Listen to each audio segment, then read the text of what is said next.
Mesdames, Messieurs, bonsoir. Mardi 20 février 2018, voici la une du journal. Coup d'accélérateur à la croissance inclusive à Douala. Le ministre de l'économie lance l'année 2018 sous le signe de l'avènement des champions nationaux. Concept à découvrir en tête de ce journal.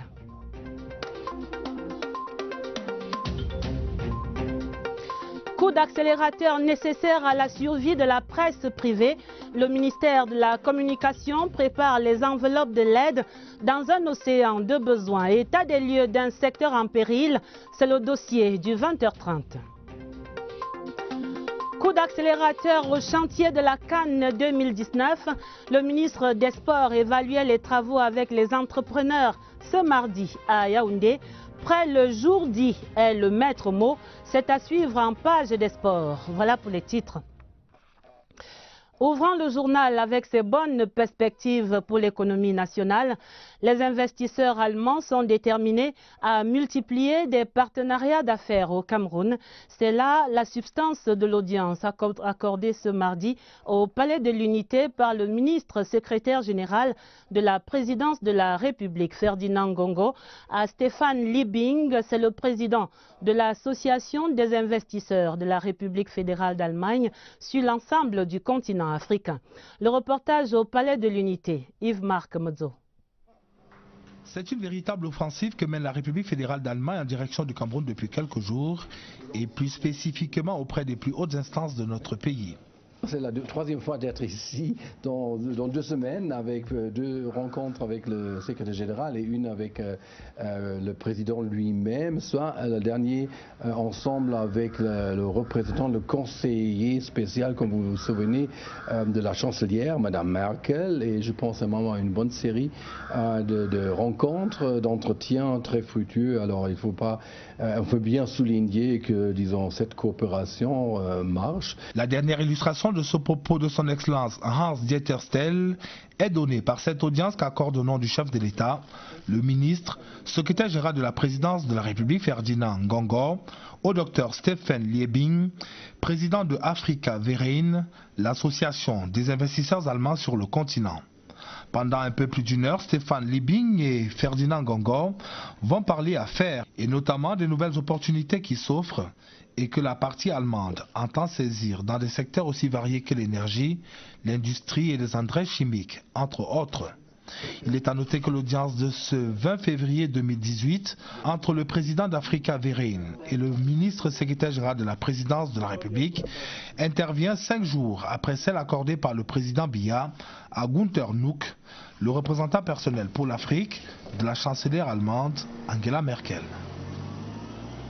Et voici le temps des champions nationaux. Ce sont ces PME qui seraient des moteurs de la croissance économique inclusive au Cameroun. Le concept était développé ce mardi au siège du JICAM à Douala. La cérémonie de lancement de l'année économique 2018, conduite par le ministre Louis-Paul Motazé, a rassemblé une centaine de chefs d'entreprise. Tous heureux de cette autre reconnaissance du rôle central du secteur privé dans la relance de l'économie, Douala plus que jamais capitale économique du Cameroun, Olivier Kingemoli. Voici un promoteur d'une entreprise de transformation du café produit dans la région du Mongo. Ici, le 27 janvier 2018, il signe un accord de partenariat avec le gouvernement représenté par Louis-Paul Motazé, montant près d'1 milliard de francs CFA. Le ministre de l'économie le présente alors comme l'exemple d'un champion national qu'il faut promouvoir. Il exerce dans une filière dite de croissance. Objectif, renforcer la capacité d'exportation de l'économie nationale par la transformation locale des produits. La philosophie est présentée ce 20 février à Douala à l'ensemble des acteurs du secteur privé par le ministre de l'économie. L'État a toujours eu une attitude volontariste qui est de dire, voilà les secteurs pour lesquels nous pensons que nous devons être forts. Les entreprises privées qui sont dans ces secteurs doivent jouer un rôle extrêmement important. Il s'agit donc à ce moment-là de définir quelles peuvent être ces entreprises, quels peuvent être ces secteurs, quels peuvent être ces critères pour être appelé champion national. Les champions nationaux, une école qui a produit des résultats sous d'autres cieux. Le président du JICAM et porte-parole de la plateforme du secteur privé a bien su le rappeler au ministre de l'économie. L'idée est importante parce que dans tous les pays qui ont eu à se développer, ils se sont structurés sur des entreprises nationales à qui l'État a donné les moyens de se développer pour conquérir les marchés internationaux. Cette initiative est la bienvenue et on espère que les échanges d'aujourd'hui permettront de donner les meilleurs indicateurs et surtout les conditions les plus objectives permettant d'accompagner ces champions nationaux qui auront été identifiés. Les champions nationaux, une option gouvernementale qui aura pour mérite de promouvoir la pratique de l'import-substitution et de renforcer le tissu industriel national.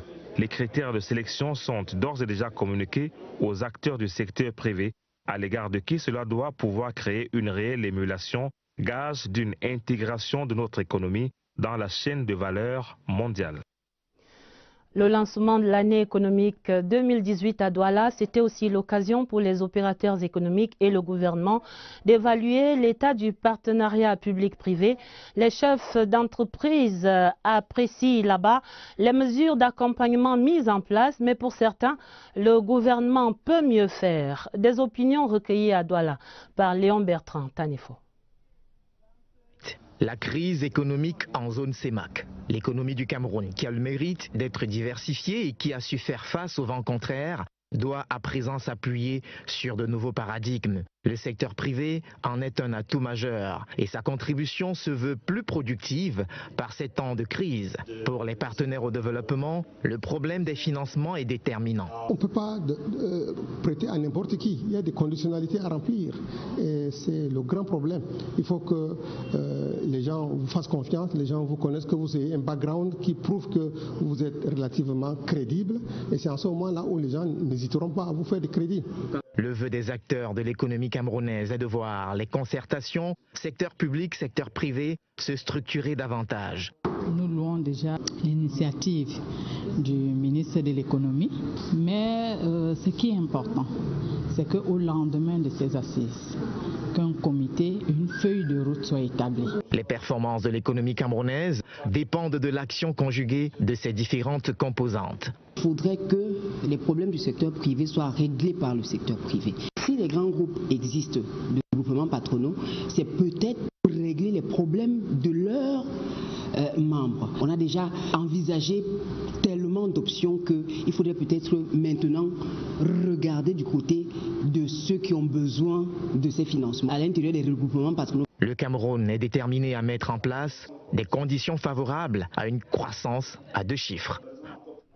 C'était donc Joseph Itote et nous restons à Douala dans ce sens de l'accompagnement du secteur privé. Le Premier ministre chef du gouvernement, Philémon Yang, va présider demain mercredi dans la capitale économique donc la cérémonie d'inauguration de l'usine Africure Pharmaceuticals Cameroun SA. Ce sera à partir de 10h à Douala donc. La route est indubitablement un accélérateur de croissance.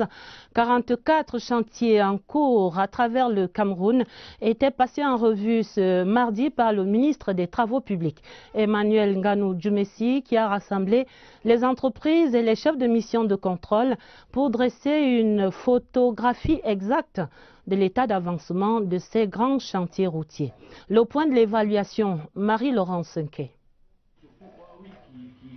Des projets routiers, en passant par la conception et la réalisation des autoroutes, des études de construction, des travaux de réhabilitation et d'aménagement, tout y est passé au peigne fin. Le chef du département des travaux publics, accompagné de ses collaborateurs, a tenu à connaître l'état d'avancement de tous ces projets. Pour ce qui est de l'autoroute Yaoundé-Douala phase 1, les travaux sont réalisés à 56% sur un linéaire de 60 km. Aujourd'hui, on a eu la bonne nouvelle qui a été annoncée par son Excellence le ministre des Travaux publics que 40-60, le décret est déjà presque au stade final. Donc normalement, avec le projet déjà, il a des moyens d'anticiper. Donc ça va nous permettre aussi d'accélérer les projets. L'autoroute Kribi-Lolabé, 70% des travaux sont déjà réalisés sur un linéaire de 38,5 km d'autoroute et 4,5 km de voies de rétablissement. Les travaux doivent être achevés en 2018. Quant à la nationale numéro 1, nous sommes là dans le septentrion. La zone est beaucoup plus complexe avec le problème d'insécurité qui se pose, ce qui freine considérablement les travaux.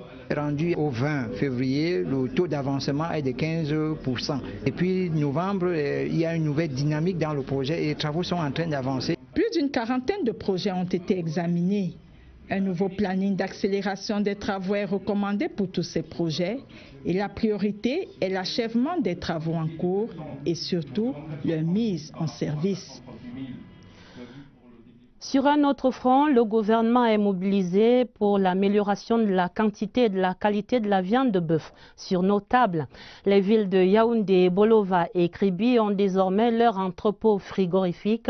Le ministre de l'Élevage procédait ce mardi au transfert symbolique de ces infrastructures au directeur général de la SODEPA, c'est la Société de développement et d'exploitation des productions animales. Cérémonie en présence de 3 autres membres du gouvernement et de l'ambassadeur d'Espagne. Voici le reportage de Eugène B. 26 mois ont suffi à cet entrepôt frigorifique situé au quartier Etoudi pour sortir de terre. En remettant symboliquement les clés acquis de droit, le ministre de l'Élevage a rappelé la place de choix que le gouvernement accorde à une telle réalisation. Dans ses dernières adresses à la nation, le chef de l'État parle de l'industrialisation comme facteur de croissance. Et les abattoirs, les entrepôts participent à cette industrialisation de la filière animale. C'est important parce qu'il s'agit d'améliorer la qualité de la viande servie aux consommateurs camerounais. Presque 2,5 milliards de francs CFA, c'est le coût des travaux de cet édifice qui aura généré 82 emplois directs. La première phase du plan d'urgence triennal pour l'accélération de la croissance trouve ici une parfaite illustration. Nous allons travailler avec les différents acteurs et ensuite nous allons faire le même travail à Ngaoundéré, à Kribia et Bolova parce que l'importance c'est qu'il y ait de la viande de qualité et à un prix abordable pour les citoyens camerounais. Avec une capacité de stockage de 6000 m3, l'entrepôt frigorifique de Yaoundé offre aux opérateurs économiques de la filière viande l'opportunité d'approvisionner le Cameroun et la zone CEMAC en viande de qualité et en quantité. Dans le dossier du 20h30, la rédaction scrute l'avenir de la presse privée. C'est à l'occasion des travaux de la Commission nationale annuelle de l'aide publique à la presse privée, travaux ouverts ce mardi. Et ici à Yaoundé, c'est la 11e session de cette commission qui examinait ainsi 150 dossiers de demande d'aide sous la houlette du ministre Issa Tiroma Bakari. Catherine Toulou-Elanga précise ici les critères de sélection et le volume de l'aide. Le montant global de l'aide publique à la communication privée est passé de 240 millions en 2016 à 216 millions en 2017. Des chiffres fluctuants qui héritent d'un environnement favorable aux dépenses avec les difficultés d'ordre financier auxquelles fait face notre pays, le Cameroun, entraînant par là la réduction drastique de l'enveloppe destinée à ce mécanisme. Ces variations sont le résultat de la tension de trésorerie de notre nation, elle-même qui est la conséquence de la baisse drastique de cours de matières premières de manière générale, en particulier le pétrole, ce qui a également impacté la marche de notre économie. Mais du fait de la résilience de notre économie, de nos opérateurs économiques, le Cameroun continue quand même à tenir le haut du pavé. Ce mardi, 150 candidatures sont allées à l'assaut de cet appui financier. La Commission nationale d'examen des demandes d'accès a étudié les dossiers selon les critères bien prédéfinis en présence du ministre de la Communication Issa Tiroma Bakari. Toute presse, tout organe de presse ou journaliste en rupture de banc avec les institutions qui ferait l'objet d'une sanction de la part du Conseil national de la communication est systématiquement exclu. Le deuxième point consiste également à dire que n'est journaliste que celui qui détient donc la carte de presse. La distribution de cette enveloppe budgétaire débute demain après la publication d'une liste définitive. Mais en attendant, l'ouverture d'un compte d'affectation spéciale est en cours. Il sera alimenté en majeure partie par la publicité, entre autres. Mais sur le terrain, la presse privée camerounaise a du plomb dans l'aile. Depuis près de 20 ans maintenant, la libéralisation du secteur a amené une floraison de titres pour un marché publicitaire plutôt exigu. La qualité et la crédibilité même de ces journaux ne soulèvent pas toujours l'engouement des lecteurs. La concurrence du numérique a fait le reste. Alors comment la presse peut-elle être sauvée au Cameroun au-delà du saupoudrage de ces quelques 240 millions? C'est l'enquête de Lucrèce Medoundjemba. Aman Mana est de ces directeurs de publication qui ont tourné le dos à l'aide publique à la communication privée. Pour lui, la presse privée camerounaise a plus besoin d'une reconnaissance de son rôle de reliance sociale que d'appui ponctuel. La presse n'a pas besoin d'aide. La presse a besoin de bénéficier d'un fonds qui soit là pour son développement, mais pour reconnaître la participation de cette presse à l'édification d'une identité nationale. Mais cette reconnaissance passe d'abord par la séparation du bon grain des livrets dans ce milieu où les feuilles de chou côtoient les majors. On est dans la confusion. N'importe qui est journaliste, n'importe qui est directeur de publication. Il faut revoir la loi de la communication sociale. La commission de la carte de presse est là. Ça ne peut rien donner si on reste comme ça. Le tri effectué, l'État en tant que principal acteur économique pourrait alors actionner le levier de la commande publique au profit de la presse privée. On a fait des marches chez le ministère du marché public pour lui demander que pourquoi tu prends 1 milliard, tu donnes tout ça à Cameroun Tribune pour faire des annonces pour les marchés publics. Il faut diviser ces montants en deux. Tu peux donner même 500 millions à Cameroun Tribune. Tu distribues 500 millions aux presses privées pour faire les mêmes annonces. Dans la foulée, l'enveloppe allouée à la presse devrait recevoir une mention particulière des élus de la nation et aller au-delà des 200 millions distribués en moyenne chaque année. On doit voter une loi à l'Assemblée nationale pour soutenir la presse privée au Cameroun, comme ça se fait ailleurs. Ça ne doit pas aller dans le budget du ministère de Communication. Dans d'autres pays, on donne au moins 50 millions à un organe de presse. Mais au Cameroun, les quotidiens comme nous, à The Guardian Post, on n'a jamais eu plus de 3 millions par an. L'aide publique à la communication privée, c'est près de 2,5 milliards de francs CFA distribués en 15 ans sans que la presse écrite ne parvienne à sortir la tête de l'eau. Au contraire, elle se meurt. Il est peut-être temps d'écrire une nouvelle page de son financement. En tout cas, c'est donc un sale temps pour la presse privée camerounaise. Pourtant, le secteur compte de grands patrons, des directeurs de publication, bon chic, bon genre, mais cette aisance ne s'étend guère à leur salle de rédaction. Voici le portrait croisé de 2 patrons de presse dans ce reportage de Daniel Menanga. Le carrosse, la tenue, le charisme taillé à la mesure d'un patron d'entreprise, patron d'un organe de presse à capitaux privés. Un secteur de publication, c'est un responsable. Donc ça ne devrait pas être quelque chose d'étonnant. Le journaliste ne doit pas se présenter en public comme un gueux. Faustin Djikam dirige la publication Tribune d'Afrique, un hebdomadaire panafricain d'information générale au Cameroun. Le siège se trouve ici, nous sommes au lieu dit Texaco Omnisport et les locaux du journal privé dévoilent un certain mal-être. Parfois, nous avons honte de nous présenter comme journalistes au Cameroun, à certains endroits, surtout en ce qui concerne les médias privés. Nous aurions souhaité qu'au-delà de cette aide que les pouvoirs publics accordent jusqu'ici à la presse camerounaise, que cela fasse l'objet désormais d'un projet de loi que le gouvernement pourrait introduire. Quartier Liguessono, 2e étage, le siège social du quotidien bilingue Émergence. Salle de séjour climatisée. Bref, on remarque tout de suite le confort. Moi, j'ai un dialogue franc avec mon personnel. Je dis, voilà ce que je peux faire. Mais la garantie que moi, je vous donne, c'est que je peux le faire même pendant 30 ans. Moi, j'entre dans la vie, même personnelle, mes employés. Le décor n'est pas usuel dans les rédactions en général, a fortiori celle à capitaux privés au Cameroun. Nous avons une imprimerie qui marche très bien, nous avons d'autres activités connexes, tout cela, et vous savez, je fais dans l'immobilier. Voilà, parce que mon activité principale, c'est pas ça, c'est l'immobilier. Un investissement privé de taille pour représenter avec dignité la profession de journaliste. C'est déjà ça sur la forme.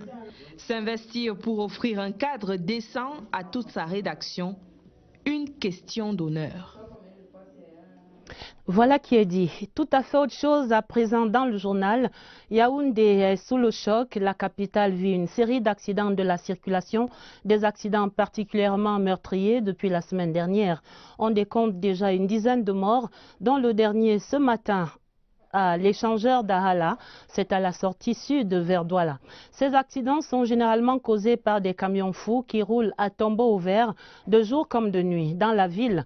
Le rappel de la réglementation sur la circulation des gros porteurs et les mesures salvatrices, c'est la grande enquête de Oswald Modon. Ils se sont autoproclamés rois de la route. Les gros porteurs écument les rues et ruelles de nos villes et imposent partout leur gabarit. Au perché dans des cabines à 2 mètres du sol, le trône est trop beau pour s'occuper des autres et encore moins des règlements qui pourtant existent bien. De 23h à 5h du matin, les gros porteurs ont le droit de circuler et traverser la ville. Même à cette heure-là, si vous n'êtes pas prudent, vous allez faire l'accident. On ne peut pas prendre un gros porteur, on va passer par le quartier tel que la briqueterie, ou bien parce qu'on a un gros porteur, au lieu de passer par l'axe central, on contourne par Sam pour aller prendre la bretelle de déviation. Mais non, c'est pas autorisé.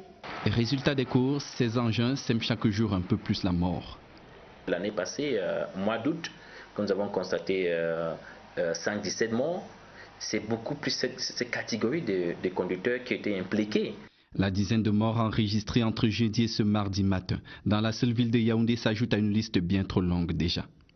Résultante de l'incivisme des usagers, mais pas que. Primo, négligence à conducteur. Secondo, non-respect du code de la route. Tierso, l'excès de vitesse. Nous avons effectivement fait un diagnostic qu'il y a un problème au niveau des formations. Le verre est dans le fruit et pas qu'un peu. Chaque accident est de trop. Il faut agir. Le ministère du Transport a décidé de faire ce qu'on appelait la réforme des permis de conduire. Et cette réforme des permis de conduire a mis un accent particulier pour la sécurisation des processus de formation. Le chef de corps de la police, le délégué général à la Sûreté nationale, il m'a instruit de tout faire pour qu'il y ait moins d'accidents dans cette ville. Les rois autoproclamés de nos routes ne sont donc pas au-dessus des lois. Coupables d'homicide involontaire en cas d'accident avec mort d'homme, la justice a le devoir d'appliquer la loi. C'est sans doute le levier sur lequel il faut davantage actionner pour frapper avec la dernière énergie.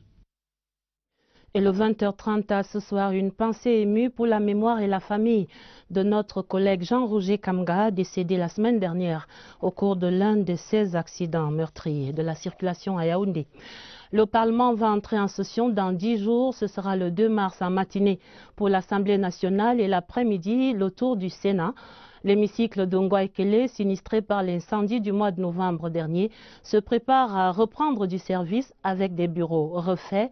Le président de la Chambre évaluait l'avancement de ses travaux de réfection ce mardi. Nous faisons le point avec Clarisse Tang. Cet immeuble du palais de verre de Ngouaïkele, consumé par les flammes au mois de novembre dernier, abritait la plupart des services de l'institution. Les bureaux des groupes parlementaires, le cabinet du président de l'Assemblée nationale, le secrétariat général, ainsi que les salles de commission. Au terme des travaux de déblayage menés après le sinistre, l'heure est au recasement des services et du personnel. Précédé sur le site par le secrétaire d'État aux travaux publics, le très honorable Kavaï Yegedipril a effectué un tour du propriétaire pour s'assurer que tout le monde sera déjà recasé le 2 mars prochain. Le cabinet du chef de chambre, les groupes parlementaires, les réseaux parlementaires, le secrétariat général, la DAG et toutes les autres directions sont répartis judicieusement. Le coordonnateur des travaux, l'honorable Théodore Dato, a reçu les félicitations du chef de chambre avec une recommandation à la clé. Les félicitations viendront quand l'Assemblée nationale aura siégé le premier jour. Parce que pour le moment, vous travaillez bien. Est-ce que vous allez pouvoir finir à installer tout le monde, les services, les députés? Je vous félicite quand même. Il faut que le travail puisse se faire. Si le nerf de la guerre est disponible en temps et en heure, tout ira pour le mieux dans le meilleur des mondes. Nous ferons de notre mieux pour que les moyens que le chef de l'État a bien voulu nous accorder soient débloqués par le ministère des Finances. Je vais de ce pas l'appeler pour lui dire que nous avons besoin des moyens, qu'il nous envoie les moyens, parce que l'Assemblée nationale est convoquée pour le 2 mars et le 1er mars, tout doit être fini ici. Tout doit être prêt, Monsieur le Président Dato. Merci beaucoup. Juste après le départ du très honorable Kavaï Yégué Djibril, les membres du comité en charge de l'opération réunis autour du coordonnateur général se sont de suite remis au travail. La copie doit être rendue dans 9 jours. L'enseignement secondaire catholique est en conclave à Yaoundé. Les chefs de ces établissements tiennent leur assemblée générale au siège de la conférence épiscopale nationale. Thème des travaux, l'école catholique, lieu de transmission des valeurs et de construction de l'humanité. Les détails avec Pierre Biyinambarga. L'enseignement catholique secondaire au Cameroun fait son introspection. C'est à travers cette assemblée générale annuelle des chefs d'établissement secondaire catholiques. La rencontre est essentiellement orientée au renforcement des capacités managériales des principaux de collèges dans les domaines pédagogiques, administratifs, financiers et socio-pastoral. Nous vivons dans une société en pleine déliquescence morale, une société poreuse en termes de contre-valeurs. Il y a des nouveaux droits de l'homme aujourd'hui, tels que l'avortement, l'homosexualité, la corruption, l'euthanasie, et tout cela ne peut jamais nous laisser indifférents. Parce que pour nous, une société qu'on veut bâtir sans Dieu construit des monstres. La réflexion élargie aux principaux d'établissements catholiques du Cameroun entend faire de l'école catholique le lieu de transmission par excellence des valeurs de construction de l'humanité. L'école est une éducation à la vie et non une éducation à obtenir quelques parchemins. Au programme de ces 2 jours de travaux intenses, le secrétaire à l'éducation de l'enseignement catholique met sur pied une stratégie opérationnelle d'éducation, de formation et d'accompagnement des porteurs de valeurs dans le milieu éducatif. En diplomatie, l'ambassadeur désigné de la République du Congo, son Excellence Valentin Olesongo, présentait hier lundi les copies figurées de ses lettres de créance au ministre le jeune Belambela. Près d'1 heure d'échange autour des sujets d'intérêt commun et pour l'avenir de la coopération Brazzaville-Yaoundé. Le compte rendu de Christian Bachegane. Un air de solennité règne ce lundi au ministère des Relations extérieures, pareil aux couleurs d'une diplomatie sous-régionale agissante. Selon les usages diplomatiques, son Excellence Valentin Olesongo, ambassadeur désigné de la République du Congo, est venu présenter au ministre les copies figurées de son accréditation à Yaoundé. Occasion pour les 2 personnalités d'échanger sur le renforcement de la coopération entre Brazzaville et Yaoundé. L'ambassadeur a exprimé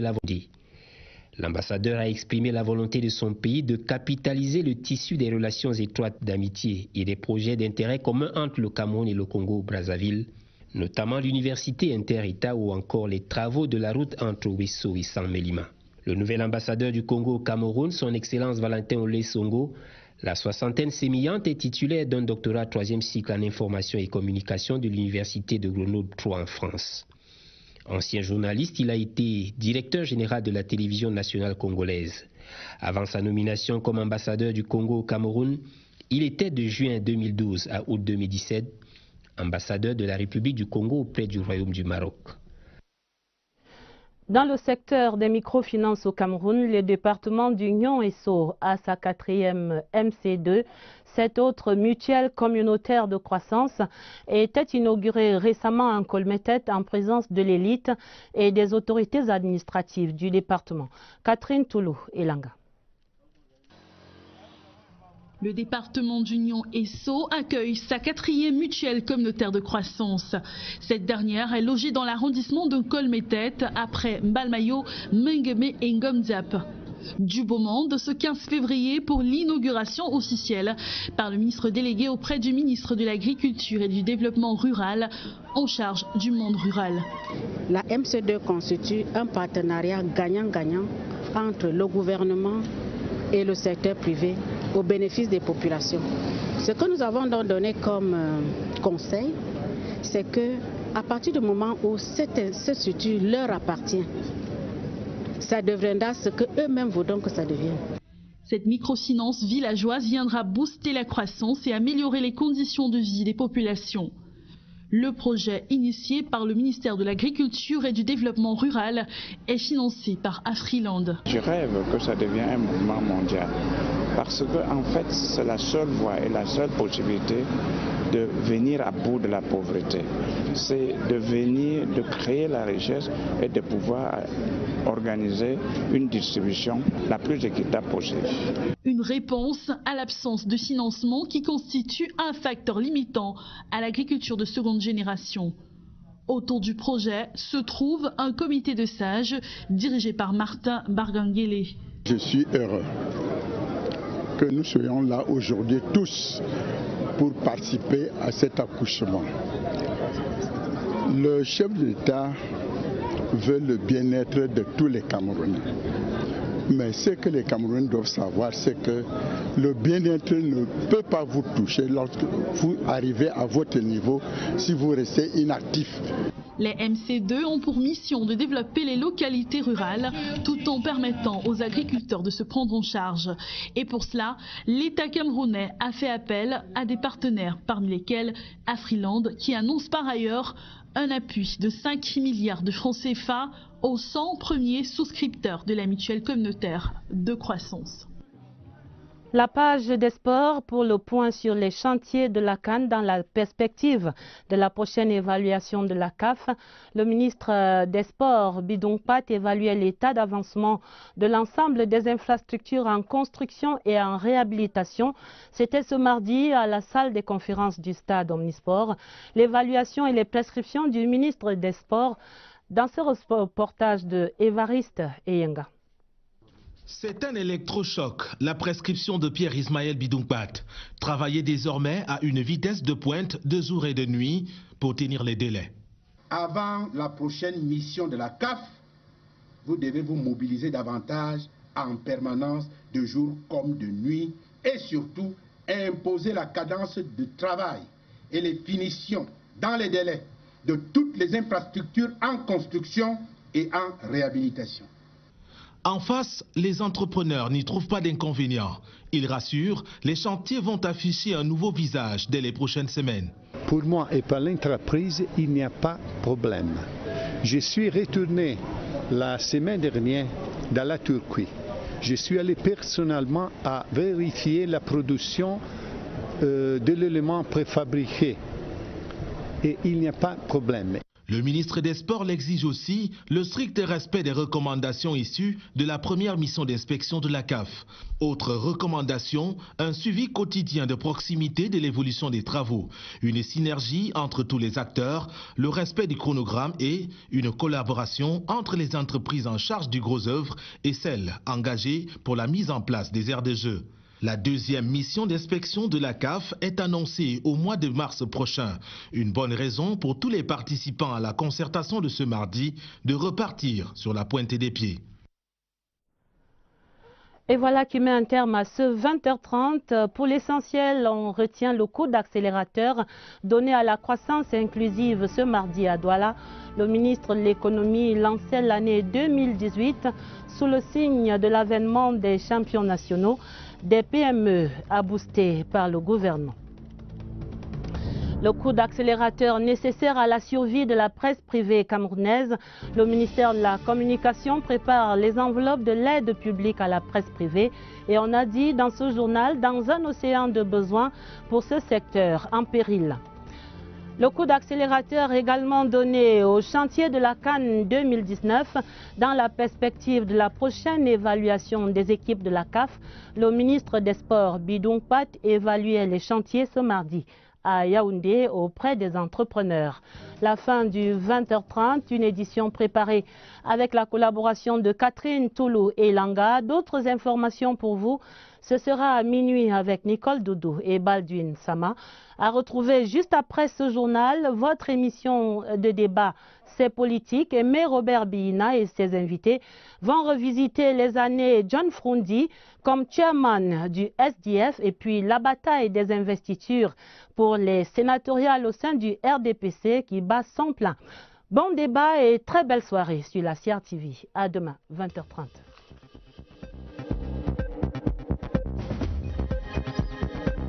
Est présenté ce 20 février à Douala à l'ensemble des acteurs du secteur privé par le ministre de l'économie. L'État a toujours eu une attitude volontariste. Attitude volontariste qui est de dire, voilà les secteurs pour lesquels nous pensons que nous devons être forts. Les entreprises privées qui sont dans ces secteurs doivent jouer un rôle extrêmement important. Il s'agit donc à ce moment-là de définir quelles peuvent être ces entreprises, quels peuvent être ces secteurs, quels peuvent être ces critères pour être appelés champions nationaux. Les champions nationaux, une école qui a produit des résultats sous d'autres cieux. Le président du JICAM et porte-parole de la plateforme du secteur privé a bien sûr le rappelé au ministre de l'économie. L'idée est importante parce que dans tous les pays qui ont eu à se développer, ils se sont structurés sur des entreprises nationales à qui l'État a donné les moyens de se développer pour conquérir les marchés internationaux. Cette initiative est la bienvenue et on espère que les échanges d'aujourd'hui permettront de donner les meilleurs indicateurs et surtout les conditions les plus objectives permettant d'accompagner ces champions nationaux qui auront été identifiés. Les champions nationaux, une option gouvernementale qui aura pour mérite de promouvoir la pratique de l'import-substitution et de renforcer le tissu industriel national. Les critères de sélection sont d'ores et déjà communiqués aux acteurs du secteur privé, à l'égard de qui cela doit pouvoir créer une réelle émulation, gage d'une intégration de notre économie dans la chaîne de valeur mondiale. Le lancement de l'année économique 2018 à Douala, c'était aussi l'occasion pour les opérateurs économiques et le gouvernement d'évaluer l'état du partenariat public-privé. Les chefs d'entreprise apprécient là-bas les mesures d'accompagnement mises en place, mais pour certains, le gouvernement peut mieux faire. Des opinions recueillies à Douala par Léon Bertrand Tanifo. La crise économique en zone CEMAC. L'économie du Cameroun, qui a le mérite d'être diversifiée et qui a su faire face au vent contraire, doit à présent s'appuyer sur de nouveaux paradigmes. Le secteur privé en est un atout majeur et sa contribution se veut plus productive par ces temps de crise. Pour les partenaires au développement, le problème des financements est déterminant. On ne peut pas prêter à n'importe qui. Il y a des conditionnalités à remplir et c'est le grand problème. Il faut que les gens vous fassent confiance, les gens vous connaissent, que vous ayez un background qui prouve que vous êtes relativement crédible et c'est en ce moment-là où les gens n'hésiteront pas à vous faire des crédits. Le vœu des acteurs de l'économie camerounaise est de voir les concertations, secteur public, secteur privé, se structurer davantage. Nous louons déjà l'initiative du ministre de l'économie, mais ce qui est important, c'est qu'au lendemain de ces assises, qu'un comité, une feuille de route soit établie. Les performances de l'économie camerounaise dépendent de l'action conjuguée de ses différentes composantes. Il faudrait que les problèmes du secteur privé soient réglés par le secteur privé. Si les grands groupes existent, de groupements patronaux, c'est peut-être pour régler les problèmes de leurs membres. On a déjà envisagé tellement d'options qu'il faudrait peut-être maintenant regarder du côté de ceux qui ont besoin de ces financements à l'intérieur des regroupements patronaux. Le Cameroun est déterminé à mettre en place des conditions favorables à une croissance à 2 chiffres. C'était donc Joseph Itote et nous restons à Douala dans ce sens de l'accompagnement du secteur privé. Le Premier ministre chef du gouvernement, Philémon Yang, va présider demain mercredi dans la capitale économique donc la cérémonie d'inauguration de l'usine Africure Pharmaceuticals Cameroun SA. Ce sera à partir de 10 h à Douala donc. La route est indubitablement un accélérateur de croissance. 44 chantiers en cours à travers le Cameroun étaient passés en revue ce mardi par le ministre des Travaux publics, Emmanuel Nganou Djoumessi, qui a rassemblé les entreprises et les chefs de mission de contrôle pour dresser une photographie exacte de l'état d'avancement de ces grands chantiers routiers. Le point de l'évaluation, Marie-Laurence Senke. Des traits croisés de deux patrons de presse dans ce reportage de Daniel Menanga. Le carrosse, la tenue, le charisme taillé à la mesure d'un patron d'entreprise, patron d'un organe de presse à capitaux privés. Un secteur de publication, c'est un responsable. Donc ça ne devrait pas être quelque chose d'étonnant. Le journaliste ne doit pas se présenter en public comme un gueux. Faustin Djikam dirige la publication Tribune d'Afrique, un hebdomadaire panafricain d'information générale au Cameroun. Le siège se trouve ici, nous sommes au lieu dit Texaco Omnisport et les locaux du journal privé dévoilent un certain mal-être. Parfois, nous avons honte de nous présenter comme journalistes au Cameroun, à certains endroits, surtout en ce qui concerne les médias privés. Nous aurions souhaité qu'au-delà de cette aide que les pouvoirs publics accordent jusqu'ici à la presse camerounaise, que cela fasse l'objet désormais d'un projet de loi que le gouvernement pourrait introduire. Quartier Liguessono, deuxième étage, le siège social du quotidien bilingue Émergence. Salle de séjour climatisée. Bref, on remarque tout de suite le confort. Moi, j'ai un dialogue franc avec mon personnel. Je dis, voilà ce que je peux faire. Mais la garantie que moi, je vous donne, c'est que je peux le faire même pendant 30 ans. Moi, j'entre dans la vie même personnelle des employés. Le décor n'est pas usuel dans les rédactions en général, a fortiori celle à capitaux privés au Cameroun. Nous avons une imprimerie qui marche très bien, nous avons d'autres activités connexes, tout cela, et vous savez, je fais dans l'immobilier. Voilà, parce que mon entité principale, c'est pas ça, c'est l'immobilier. Un investissement privé de taille pour représenter avec dignité la profession de journaliste. C'est déjà ça sur la forme. S'investir pour offrir un cadre décent à toute sa rédaction, une question d'honneur. Voilà qui est dit. Tout à fait autre chose à présent dans le journal. Yaoundé est sous le choc. La capitale vit une série d'accidents de la circulation, des accidents particulièrement meurtriers depuis la semaine dernière. On décompte déjà une dizaine de morts, dont le dernier ce matin à l'échangeur d'Ahala, c'est à la sortie sud vers Douala. Ces accidents sont généralement causés par des camions fous qui roulent à tombeau ouvert de jour comme de nuit dans la ville. Le rappel de la réglementation sur la circulation des gros porteurs et les mesures salvatrices, c'est la grande enquête de Oswald Modon. Ils se sont autoproclamés rois de la route. Les gros porteurs écument les rues et ruelles de nos villes et imposent partout leur gabarit. Hauts perchés dans des cabines à 2 mètres du sol. Le trône est trop beau pour s'occuper des autres. Et encore moins des règlements qui pourtant existent bien. De 23 h à 5 h du matin, les gros porteurs ont le droit de circuler et traverser la ville. Même à cette heure-là, si vous n'êtes pas prudent, vous allez faire l'accident.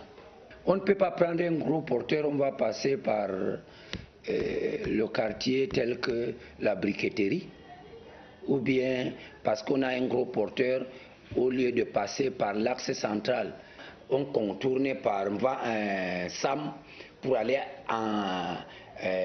prendre la bretelle de déviation. Mais non, c'est pas autorisé. Résultat des courses, ces engins sèment chaque jour un peu plus la mort. L'année passée, au mois d'août, quand nous avons constaté 117 morts, c'est beaucoup plus cette catégorie de conducteurs qui étaient impliqués. La dizaine de morts enregistrées entre jeudi et ce mardi matin dans la seule ville de Yaoundé s'ajoute à une liste bien trop longue déjà. Résultante de l'incivisme des usagers, mais pas que. Primo, négligence à conducteur. Secondo, non-respect du code de la route. Tierso, l'excès de vitesse. Nous avons effectivement fait un diagnostic qu'il y a un problème au niveau des formations. Le verre est dans le fruit et pas qu'un peu. Chaque accident est de trop. Il faut agir. Le ministère du Transport a décidé de faire ce qu'on appelait la réforme des permis de conduire. Et cette réforme des permis de conduire a mis un accent particulier pour la SIC. De la tension de trésorerie de notre nation, elle-même qui est la conséquence de la baisse drastique de cours de matières premières de manière générale, en particulier le pétrole, ce qui a également impacté la marche de notre économie. Mais du fait de la résilience de notre économie, de nos opérateurs économiques, le Cameroun continue quand même à tenir le haut du pavé. Ce mardi, 150 candidatures sont allées à l'assaut de cet appui financier. La Commission nationale d'examen des demandes d'accès a étudié les dossiers selon les critères bien prédéfinis en présence du ministre de la Communication, Issa Tiroma Bakari. Toute presse, tout organe de presse ou journaliste en rupture de ban avec les institutions qui ferait l'objet d'une sanction de la part du Conseil national de la communication est systématiquement exclu. Le deuxième point consiste également à dire que n'est journaliste que celui qui détient donc la carte de presse. La distribution de cette enveloppe budgétaire débute demain après la publication d'une liste définitive. Mais en attendant, l'ouverture d'un compte d'affectation spéciale est en cours. Il sera alimenté en majeure partie par la publicité, entre autres. Mais sur le terrain, la presse privée camerounaise a du plomb dans l'aile. Depuis près de 20 ans maintenant, la libéralisation du secteur a amené une floraison de titres pour un marché publicitaire plutôt exigu. La qualité et la crédibilité même de ces journaux ne soulèvent pas toujours l'engouement des lecteurs. La concurrence du numérique a fait le reste. Alors comment la presse peut-elle être sauvée au Cameroun au-delà du saupoudrage de ces quelques 240 millions? C'est l'enquête de Lucrèce Medoundjemba. Aman Mana est de ces directeurs de publication qui ont tourné le dos à l'aide publique à la communication privée. Pour lui, la presse privée camerounaise a plus besoin d'une reconnaissance de son rôle de reliance sociale que d'appui ponctuel. La presse n'a pas besoin d'aide. La presse a besoin de bénéficier d'un fonds qui soit là pour son développement, mais pour reconnaître la participation de cette presse à l'édification d'une identité nationale. Mais cette reconnaissance passe d'abord par la séparation du bon grain des livrets dans ce milieu où les feuilles de chou côtoient les majors. On est dans la confusion. N'importe qui est journaliste, n'importe qui est directeur de publication. Il faut revoir la loi de la communication sociale. La commission de la carte de presse est là. Ça ne peut rien donner si on reste comme ça. Le tri effectué, l'État en tant que principal acteur économique pourrait alors actionner le levier de la commande publique au profit de la presse privée. On a fait des marches chez le ministère du marché public pour lui demander que pourquoi tu prends 1 milliard, tu donnes tout ça à Cameroun Tribune pour faire des annonces pour les marchés publics. Il faut diviser ces montants en deux. Tu peux donner même 500 millions à Cameroun Tribune. Tu distribues 500 millions aux presses privées pour faire les mêmes annonces. Dans la foulée, l'enveloppe allouée à la presse devrait recevoir une mention particulière des élus de la nation et aller au-delà des 200 millions distribués en moyenne chaque année. On doit voter une loi à l'Assemblée nationale pour soutenir la presse privée au Cameroun, comme ça se fait ailleurs. Ça ne doit pas aller dans le budget du ministère de la Communication. Dans d'autres pays, on donne au moins 50 millions à un organe de presse. Mais au Cameroun, les quotidiens comme nous, à The Guardian Post, on n'a jamais eu plus de 3 millions par an. L'aide publique à la communication privée, c'est près de 2,5 milliards de francs CFA distribués en 15 ans sans que la presse écrite ne parvienne à sortir la tête de l'eau. Au contraire, elle se meurt. Il est peut-être temps d'écrire une nouvelle page de son financement. En tout cas, c'est donc un sale temps pour la presse privée camerounaise. Pourtant, le secteur compte de grands patrons, des directeurs de publication, bon chic, bon genre, mais cette aisance ne s'étend guère à leur salle de rédaction. Voici le projet routier, en passant par la conception et la réalisation des autoroutes, des études de construction, des travaux de réhabilitation et d'aménagement, tout y est passé au peigne fin. Le chef du département des travaux publics, accompagné de ses collaborateurs, a tenu à connaître l'état d'avancement de tous ces projets. Pour ce qui est de l'autoroute Yaoundé-Douala phase 1, les travaux sont réalisés à 56% sur un linéaire de 60 km. Aujourd'hui, on a eu la bonne nouvelle qui a été annoncée par son Excellence le ministre des Travaux publics que 40-60, le décret est déjà presque au stade final. Donc normalement, avec le projet déjà, il a des moyens d'anticiper. Donc ça va nous permettre aussi d'accélérer les projets. L'autoroute Kribi-Lolabé, 70% des travaux sont déjà réalisés sur un linéaire de 38,5 km d'autoroute et 4,5 km de voies de rétablissement. Les travaux doivent être achevés en 2018. Quant à la nationale numéro 1, nous sommes là dans le septentrion. La zone est beaucoup plus complexe avec le problème d'insécurité qui se pose, ce qui freine considérablement les travaux. Rendu au 20 février, le taux d'avancement est de 15%. Et puis novembre, il y a une nouvelle dynamique dans le projet et les travaux sont en train d'avancer. Plus d'une quarantaine de projets ont été examinés. Un nouveau planning d'accélération des travaux est recommandé pour tous ces projets et la priorité est l'achèvement des travaux en cours et surtout leur mise en service. Sur un autre front, le gouvernement est mobilisé pour l'amélioration de la quantité et de la qualité de la viande de bœuf sur nos tables. Les villes de Yaoundé, Bolova et Kribi ont désormais leur entrepôt frigorifique. Le ministre de l'Élevage procédait ce mardi au transfert symbolique de ces infrastructures au directeur général de la SODEPA, c'est la Société de développement et d'exploitation des productions animales. Cérémonie en présence de 3 autres membres du gouvernement et de l'ambassadeur d'Espagne. Voici le reportage de Eugène B. 26 mois ont suffi à cet entrepôt frigorifique situé au quartier Etoudi pour sortir de terre. En remettant symboliquement les clés acquis de droit, le ministre de l'Élevage a rappelé la place de choix que le gouvernement accorde à une telle réalisation. Dans ses dernières adresses à la nation, le chef de l'État parle de l'industrialisation comme facteur de croissance. Et les abattoirs, les entrepôts participent à cette industrialisation de la filière animale. C'est important parce qu'il s'agit d'améliorer la qualité de la viande servie aux consommateurs camerounais. Presque 2,5 milliards de francs CFA, c'est le coût des travaux de cet édifice qui aura généré 82 emplois directs.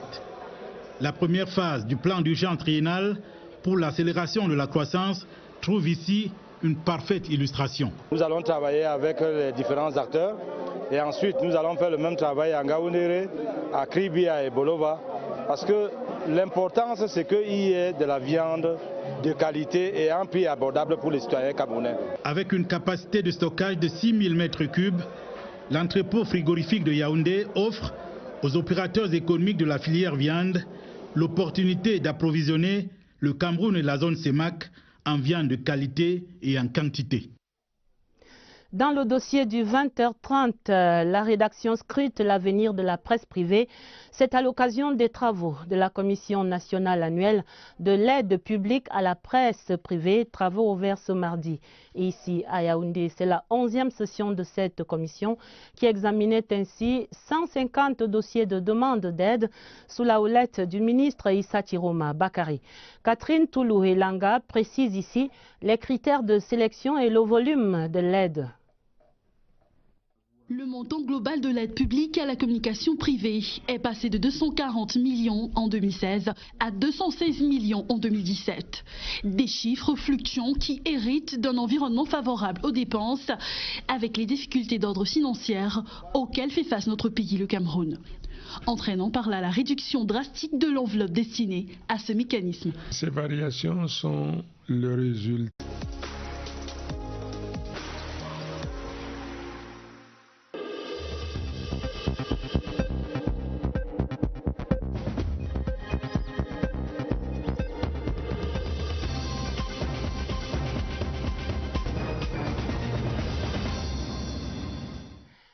Mesdames, Messieurs, bonsoir. Mardi 20 février 2018, voici la une du journal.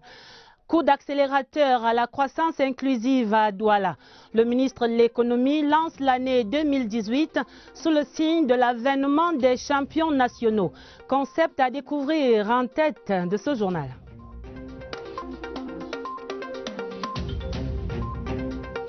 Coup d'accélérateur nécessaire à la survie de la presse privée. Le ministère de la Communication prépare les enveloppes de l'aide dans un océan de besoins. État des lieux d'un secteur en péril, c'est le dossier du 20h30. Coup d'accélérateur au chantier de la CAN 2019. Le ministre des Sports évaluait les travaux avec les entrepreneurs ce mardi à Yaoundé. Près le jour dit est le maître mot. C'est à suivre en page des sports. Voilà pour les titres. Ouvrant le journal avec ses bonnes perspectives pour l'économie nationale, les investisseurs allemands sont déterminés à multiplier des partenariats d'affaires au Cameroun.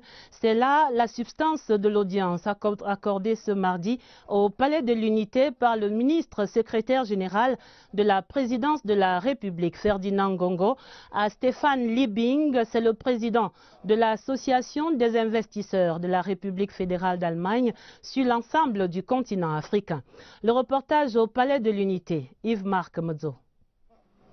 C'est une véritable offensive que mène la République fédérale d'Allemagne en direction du Cameroun depuis quelques jours et plus spécifiquement auprès des plus hautes instances de notre pays.